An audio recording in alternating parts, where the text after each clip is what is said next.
गेल्या 2 दिवसांपासून नाशिकमध्ये पावसाचा संततधार सुरू असल्याचं पाहायला मिळतंय। एकंदरीत नाशिकच्या निफाड तालुक्यातील चांदोरी गावामध्ये जी गोदावरी नदी पात्र आहे ते मोठ्या प्रमाणात दुथडी वाहताना पाहायला मिळते। चांदोरी गावामध्ये असलेलं जे सुप्रसिद्ध खंडेराव मंदिर आहे ते देखील पाण्याखाली गेल्याचं पाहायला मिळतंय। जवळपास अर्ध्याहून वरती जे आहे ते संपूर्ण मंदिर पाण्याखाली गेल्याचं पाहायला मिळतंय। त्यासोबतच सभा मंडपामध्ये देखील पूर्ण पाण्याखाली गेल्याचं पाहायला मिळतंय। आजूबाजूला असलेली शेती देखील या ठिकाणी पाण्याखाली गेली आहे। त्यामुळे आता गोदावरीनं धोक्याची पातळी ओलांडल्याचं यातून पाहायला मिळते। त्यामुळे चांदोरी असेल, सायकडे असेल, शिवरे असेल या गावांमध्ये पाण्याने आता शिरकाव केल्याचं पाहायला मिळते। त्यामुळे आता कुठेतरी या गावांना सतर्कतेचा इशारा देण्यात आलाय प्रशासनाच्या माध्यमातून। या गावातील नागरिकांना नदीकाठी जाण्यास आता मज्जाव करण्यात येतोय। त्यामुळे अनेक ठिकाणचे रस्ते देखील बंद झाले।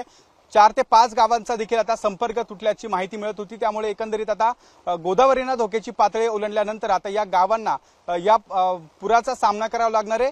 नाशिकच्या निफाड तालुक्यातील चांदोरी त्यासोबत शिवरे, सायखेडा या गावांमध्ये आता पूर परिस्थिती निर्माण झाली आहे। त्यामुळे कुठेतरी आता गोदावरी नदीला पूर आल्याचं यातून पाहायला मिळतंय। गेल्या अनेक दिवसांपासून नाशिकमध्ये पावसाचा जोर कमी होता। त्यामुळे गेल्या 2 दिवसांपासून आता कुठेतरी पावसाचा जोर वाढताना पाहायला मिळतोय। त्यामुळे आता गोदावरी नदीनं धोक्याची पातळी ओलांडल्याचं यातून आपल्याला पाहायला मिळत आहे। कॅमेरामन मयूर बारगेसह शुभम बोडके, एबीपी माझा, नाशिक। एबीपी माझा, उघडा डोळे बघा नीट।